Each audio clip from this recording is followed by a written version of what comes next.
Assalamualaikum warahmatullahi wabarakatuh. Pada kali ini kita akan sama-sama belajar pendidikan Islam tahun 4 bagi bidang kefahaman Al-Quran dengan tajuk Tadabbur Surah Al-Ikhlas. Mari kita perhatikan dan sama-sama kita baca bagaimana turunnya surah Al-Ikhlas ini. Wahai Muhammad, gambarkanlah kepada kami tentang Tuhanmu. Maka turunlah surah Al-Ikhlas menjelaskan persoalan tersebut. Mereka bertanya kepada Nabi Muhammad tentang Allah Subhanahu wa Ta'ala.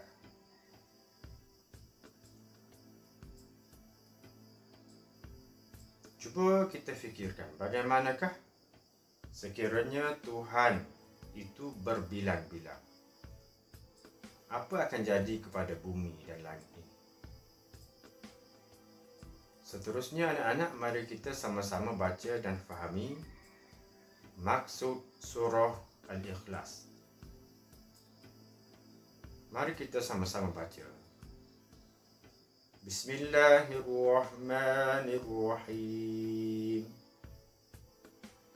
Maksudnya, dengan nama Allah yang Maha Pemurah lagi Maha Mengasihani. Qul huwallahu ahad. Katakanlah, wahai Muhammad, Tuhanku ialah Allah yang Maha Esa. Allahus Samad. Allah yang menjadi tumpuan sekalian makhluk untuk memohon sebarang hajat. Lam yalid wa lam yulad. Ia tidak beranak dan ia pula tidak diperanakkan. Walam yakul lahu kufuwan ahad. Dan tidak ada sesiapa pun yang setara, yang sama dengan Allah. Baiklah, pengenalan berkenaan surah Al-Ikhlas. Surah ini dikenali dengan surah Al-Ikhlas kerana menegaskan kemurnian tauhid kepada Allah. Allah memiliki sifat sempurna yang menafikan segala bentuk perkara syirik kepadanya. Sesungguhnya tidak ada sesuatu makhluk yang menyamai dan menandinginya. Sekali lagi, surah ini dikenali dengan surah Al-Ikhlas kerana Allah menegaskan kemurnian tauhid kepada Allah. Allah memiliki sifat sempurna yang menafikan segala bentuk perkara syirik kepadanya. Sesungguhnya tidak ada sesuatu makhluk yang menyamai dan menandinginya. Info: surah Al-Ikhlas merupakan surah yang ke-112 dalam Al-Quran. Ia mengandungi 4 ayat. Surah Makkiyah ialah surah yang diturunkan ketika Rasulullah berada di Mekah.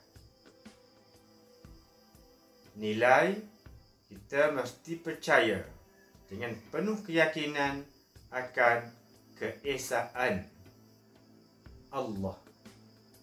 Esa iaitu tunggal, satu. Seterusnya anak-anak, mari kita sama-sama baca dan kita amalkan. Apakah tuntutan dari surah Al-Ikhlas? Ayat kandungan surah Al-Ikhlas, tuntutan. Ayat Qul huwallahu ahad, kandungan surah Al-Ikhlas, yaitu Islam, agama, tauhid. Tuntutan kepada kita yaitu mesti meyakini Allah Maha Esa. Sentiasa ikhlas dalam ibadah. Membanyakkan menyebut kalimah La ilaha illallah. Seterusnya ayat Allahus Samad. Allah tempat meminta pertolongan. Tuntutan memohon pertolongan hanya kepada Allah. Menghindari diri daripada perasaan putus asa. Bersangka baik dengan setiap ketentuan Allah. Seterusnya ayat Lam yalid walam yulad. Allah tidak mempunyai anak dan juga pasangan. Tuntutan kepada kita yaitu kita mesti merenung ciptaan Allah dan mengagumi kekuasaannya. Yakin Allah Maha berkuasa dan tidak perlu kepada pasangan dan keturunan. Mempelajari ilmu akidah bagi memantapkan iman.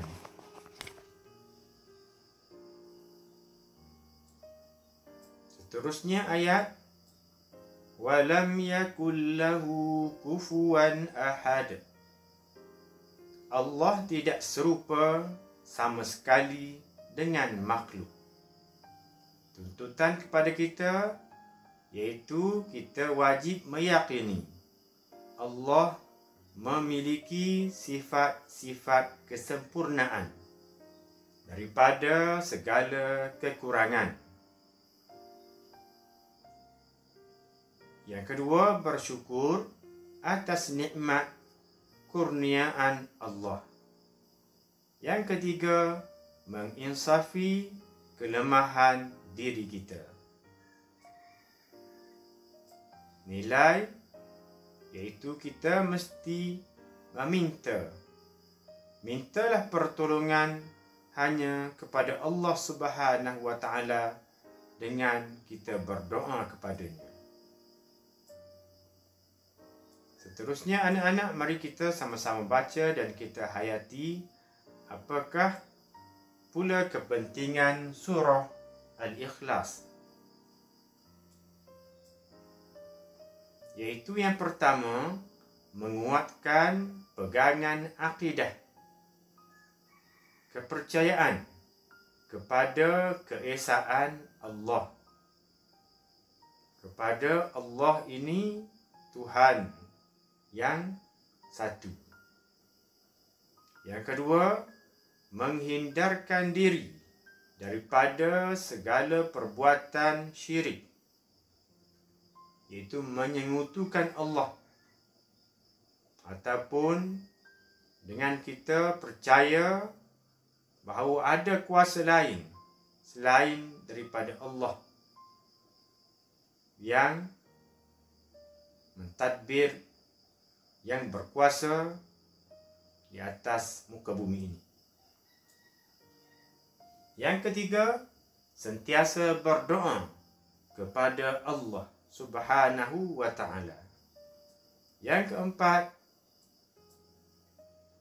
kelebihan bagi sesiapa yang membaca surah Al-Ikhlas, yang mana satu kali kita membaca surah Al-Ikhlas seperti kita membaca 1/3 Al-Quran. 1/3 Al-Quran iaitu 10 juzuk Al-Quran. Kita membaca sekali sahaja surah Al-Ikhlas bermakna seperti kita membaca Al-Quran juzuk pertama hingga juzuk yang ke-10. Yang kelima pula, ganjaran syurga kepada yang mengamalkan surah Al-Ikhlas. Yang keenam, diampunkan dosa oleh Allah Subhanahu wa Ta'ala. Yang ketujuh, membentuk kepribadian Muslim yang berakhlak mulia.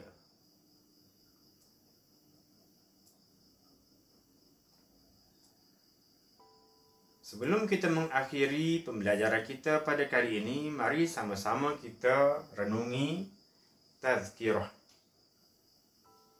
daripada Abu Darda radhiyallahu ta'ala anhu. Rasulullah sallallahu alaihi wasallam telah bersabda, apakah seseorang daripada kamu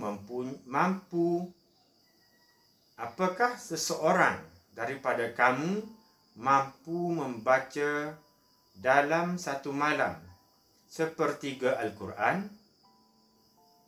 Mereka pun berkata, dan siapa antara kami mampu membaca 1/3 Al-Quran dalam satu malam? Rasulullah sallallahu alaihi wasallam bersabda, bacalah Qul huwallahu ahad sehingga akhir, maka bacaan itu sebanding dengan membaca 1/3 Al-Quran. Hadis ini ialah hadis sahih riwayat Al-Bukhari. Riwayat Al-Bukhari darjatnya ialah di bawah sedikit daripada Al-Quran.